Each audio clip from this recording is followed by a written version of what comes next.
Buying a home can seem overwhelming, especially if it's your first time. But the good news is that it doesn't have to be.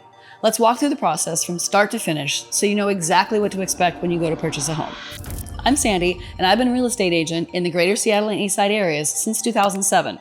I've learned a lot about the ins and outs of this industry, and it's my goal to make sure everyone knows the essentials of real estate before buying anything. So if you're not already, make sure you follow for more insights about how this industry works. So step one is onboarding. And during the onboarding, you sit down and you talk about what you're looking for, because that's important. And you fill out our home finder profile, which has all the details. Then we make sure you get a pre-approval with a good lender. And then we move into step two, which is searching for the home, which you've probably been doing already when you get started with this. You can do that online, you can do that in tours, you can do it in open houses. Never see more than 4 or 5 houses in a tour because your brain can't track all that. Mine can't. If you're refined in your search, you don't need to look at 100 houses because you're being targeted, you're being specific. 100, you're not being clear about what you want. And you need to be clear. And step 3 is writing an offer.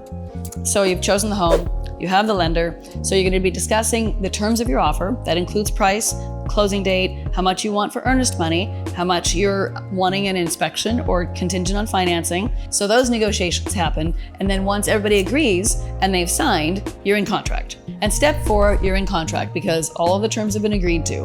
If you have an inspection in your contract, you'll do your inspection and then you'll make requests of the seller, and both buyer and seller have the opportunity to make requests or changes and so on. And then once you've agreed to all of that, then you are in pending status and you're proceeding towards closing. Step 5 is closing. So this is a process where escrow has worked on getting documents, your lender's doing the same, and then when they've got it all set, the lender will issue what's called your clear to close, which means everything's in line. Escrow gets the documents, you sign the documents, they get back to the lender, and then they transfer the title into your name.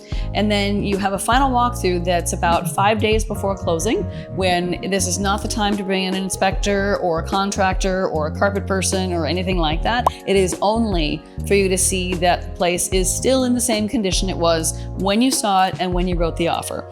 It's to make sure that nothing awful happens and that it's hidden so that when you go in there and have the keys, now there's something broken. It's just to make sure and verify everything is as it was. So that's a really quick description on how the process is to buy a home. If you still have questions, let me know in the comments or send me a DM and I'd be happy to help.